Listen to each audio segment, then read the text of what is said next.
Perkataan Yesus yang semakin nyata terjadi di masa kini. Yuk kita bahas.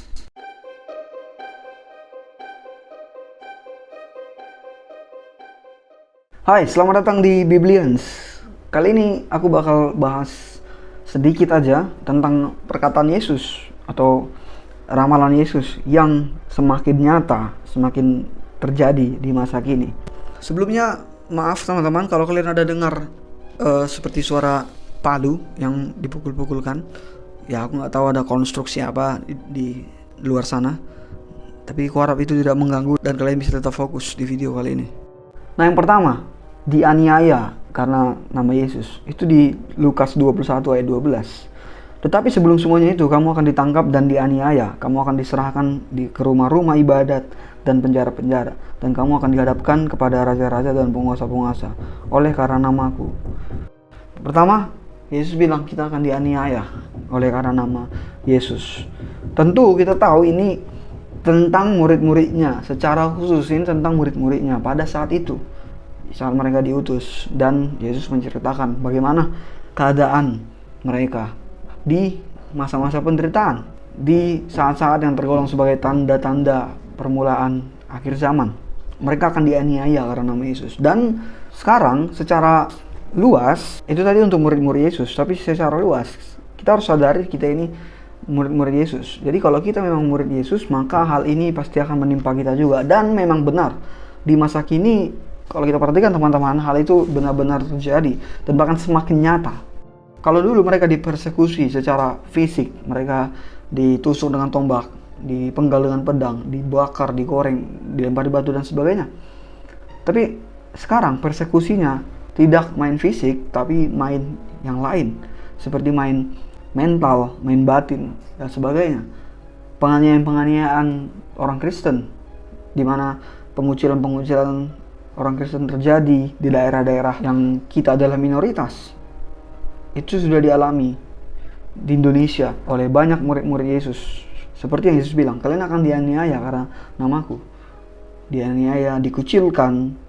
Contoh-contoh yang paling sering kita lihat, larangan beribadah, mau ibadah pun sangat susah, mau bangun rumah ibadah juga sangat susah, dilarang, didiskriminasi, dikucilkan, dan sebagainya. Itu adalah bentuk-bentuk penganiayaan karena nama Tuhan.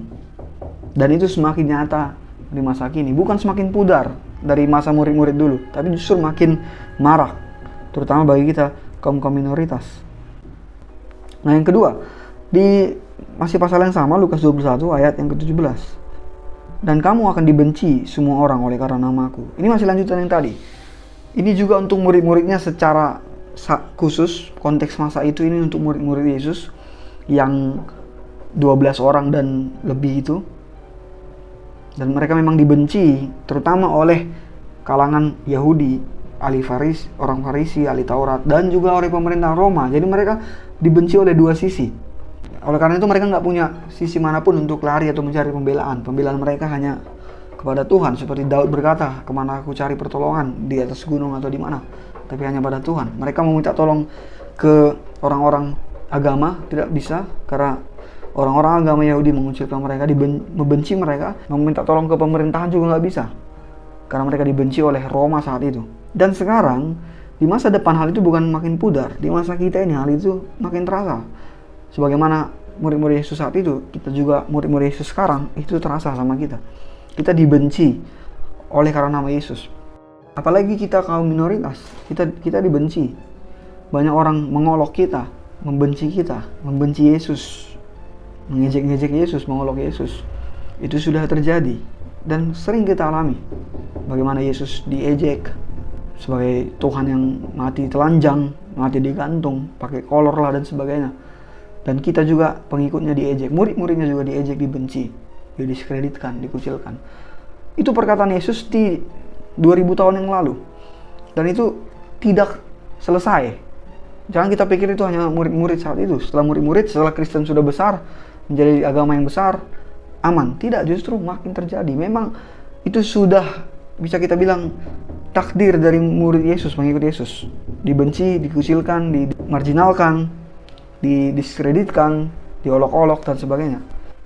Seperti di negara kita ini aja, yang katanya negara Pancasila, negara Bhinneka Tunggal Ika, tapi tidak terhitung jumlahnya orang Kristen yang dimarginalkan, gereja yang dilarang dibangun, bahkan gereja yang sudah dibangun tapi ada diruntuhkan, bahkan gereja-gereja yang tidak berbentuk gereja, misalnya ibadah di ruko, ibadah di mall, itu juga dilarang, di demo dan sebagainya. Itu bentuk dari bencinya orang-orang itu terhadap murid Yesus. Jati diri murid Yesus memang begitu, dibenci oleh orang-orang, dibenci oleh dunia. Dan Yesus sudah bilang. Nah, yang ketiga, perkataan Yesus semakin nyata di masa kini dari Matius 7 ayat 13 dan 14. Masuklah melalui pintu yang sesak itu, karena lebarlah pintu dan luaslah jalan yang menuju kepada kebinasaan, dan banyak orang yang masuk melaluinya. Karena sesaklah pintu dan sempitlah jalan yang menuju kepada kehidupan, dan sedikit orang yang mendapatinya. Ini kalau kita perhatikan teman-teman, kita sadari semakin nyata ayat ini di zaman sekarang ini. Perkataan Yesus ini semakin terlihat jelas di zaman sekarang. Banyak orang yang semakin meninggalkan Tuhan. Teman-teman tahu apa perbedaan paling mencolok antara orang yang meninggalkan Tuhan di zaman dulu, zaman-zaman Yesus, zaman-zaman abad-abad pertengahan, abad-abad zaman ke-8 sampai abad-abad 15, 16, 17. Apa perbedaan paling mencolok zaman itu sama zaman kita sekarang tentang orang-orang yang meninggalkan Tuhan? Perbedaan mencoloknya adalah yang paling mencolok, mereka yang sekarang melakukannya dengan frontal, dengan buka-bukaan, dengan terbuka. Sekarang di media sosial udah nggak terhitung jumlahnya akun-akun yang membuka opini mereka secara frontal tentang ketidakpercayaan mereka terhadap Tuhan, terhadap Yesus. Yesus itu cuma fiktif, mitos dan sebagainya. Makanya seperti aku bilang tadi, mengolok-olok pengikut Yesus sampai sekarang ini. Dan itu mereka lakukan dengan bahagia, dengan rasa yang benar sekali, dengan rasa percaya diri yang amat-amat tinggi. Jadi itu perbedaan paling mencolok. Kalau dulu orang-orang itu yang gak percaya Tuhan, meninggalkan Tuhan, melakukannya dengan diam-diam, hanya antara mereka yang tahu. Tidak ada sefrontal sekarang. Seperti zaman ini itu sangat-sangat frontal. Dan karena itu perkataan Yesus ini semakin nyata di zaman sekarang. Banyaklah orang yang melalui jalan yang lebar itu menuju kebinasaan. Banyak banget. Dan hari ini semakin banyak meninggalkan Tuhan, meninggalkan Yesus, mengolok Yesus, mengejek pengikut Yesus, mengucilkan, memarginalkan, belak-belakan gitu. Bahkan disebarkan di platform, di media sosial. Seperti Yesus bilang, lebar jalan menuju kebinasaan. Karena makanya orang melakukannya dengan gampang, dengan seenak-enaknya, jalan aja. Dan banyak orang yang melalui jalan itu, tapi jalan menuju hidup kekal bersama Yesus itu sempit, dan sedikit orang melakukannya. Itu jelas juga terlihat dari kuantitas. Makin banyak sekarang orang meninggalkan Tuhan. Di Eropa sana, di Amerika, banyak komunitas Kristen yang hancur, gereja-gereja yang beralih fungsi. Seperti aku bilang tadi. Jadi makin dikit. Makanya aku pernah bilang, kita sebagai orang Kristen memang harus menjalankan amanat agung. Karena itu amanat dari Tuhan Yesus. Tapi Yesus sendiri yang bilang juga, jalan benar itu, jalan hidup kekal itu sedikit yang melalui. Maka kalau semakin banyak orang kita lihat yang meninggalkan Tuhan, ya kita patut bersedih memang, dan kita harus menginjili mereka juga. Tapi gimana? Itu sudah nubuat, sudah ramalan Yesus. Memang di akhir zaman semakin sedikit jumlahnya. Dan mari kita berharap, mari kita berdoa kiranya kita termasuk jumlah-jumlah itu yang sedikit itu, yang masuk ke jalan yang sempit itu. Dan bukan mereka yang berbondong-bondong ramai dengan bebasnya, dengan lenggangnya jalan menuju kebinasaan itu. Karena itu sekarang semakin nampak jumlah orang meninggalkan Tuhan. Kita bilanglah ateis itu semakin membludak di zaman ini. Dan orang-orang Kristen pasti akan semakin sedikit. Orang-orang yang percaya Yesus semakin sedikit dalam hal jumlah. Ya walaupun kita tetap harus menginjili amanat agung, tetap. Tapi ramalan nubuat Yesus itu di Matius 7 tadi tidak bisa dibatalkan. Itu memang terjadi dan semakin terjadi di sekarang ini. Oke, kurasa itu aja teman-teman. 3 perkataan Yesus yang semakin terjadi di masa kini, semakin terlihat di masa kini. Kuharap kalian terberkati. Kalau ada yang mau komen, feel free to comment below. Dan seperti biasa, bye.